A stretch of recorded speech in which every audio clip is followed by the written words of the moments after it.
নমস্কার বন্ধুরা, আমি পর্ণা। আজকে নিয়ে এসেছি রবিবারের স্পেশাল টিফিন রেসিপি। এটা একদমই 5 মিনিট টিফিন রেসিপি নয়। রবিবার সেহেতু এটা একটু স্পেশালি আজকে করেছিলাম ছাতুর পুর দিয়ে লুচি আর কাবলি ছোলা। তা আশা করি এটা সবারই প্রিয়। এই রেসিপিটা কেউ ভালোবাসে না, এরকম কেউ হয় না। আমি প্রথমে কাবলি ছোলাগুলোকে আগের দিন রাত্রেবেলা একটু ভিজিয়ে রেখেছিলাম, কেননা ভিজিয়ে রাখলে একটুখানি তাড়াতাড়ি সেদ্ধ হয়।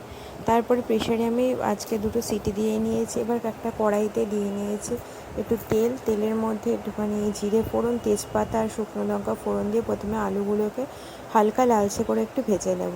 তারপরে ওর মধ্যে দিয়ে দেবো নুন, একটু হলুদ গুঁড়ো, খুব সামান্য একটুখানি কাশ্মীরি লঙ্কার গুঁড়ো দিয়ে আলুগুলোকে খুব ভালোভাবে নেড়ে চেড়ে মশলাগুলো মিশিয়ে নেবো। তারপর দিয়েছি পরিমাণ মতো কাঁচা লঙ্কা আর একটা মাঝারি সাইজের টমেটোটা গলা অবধি আমি ওয়েট করবো। আমি সেরকম কিন্তু খুব বেশি কিছু মশলার এখানে ইউজ করিনি, কিছু রিচ করিনি রান্নাটাকে।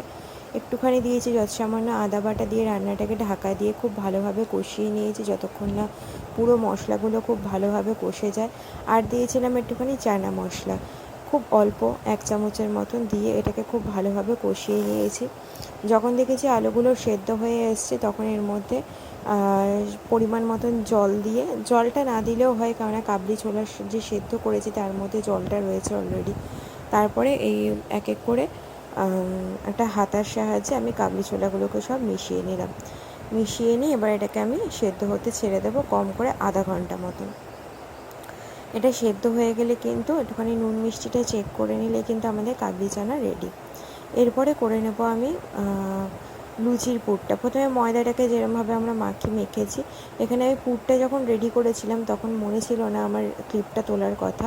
এটাকে ছাতুটার মধ্যে এক ফোঁটা একটুখানি আদার রস, একটুখানি লঙ্কার গুঁড়ো, হলুদ গুঁড়ো, একটুখানি নুন আর সামান্য মতন চিনি আর একটু হিং দিয়ে হালকা হাতে খুব ভালোভাবে মেখে নিয়ে তারপর যেরকম পুর ভরে নিয়ে ভেজে নিলেই কিন্তু আমাদের ফুলকো ফুলকো লুচি কিন্তু একদম রেডি। এবার তাড়াতাড়ি করে সার্ভ করে দাও। আর আজকে যেহেতু রবিবার, আজকে একটুখানি স্পেশাল হওয়ার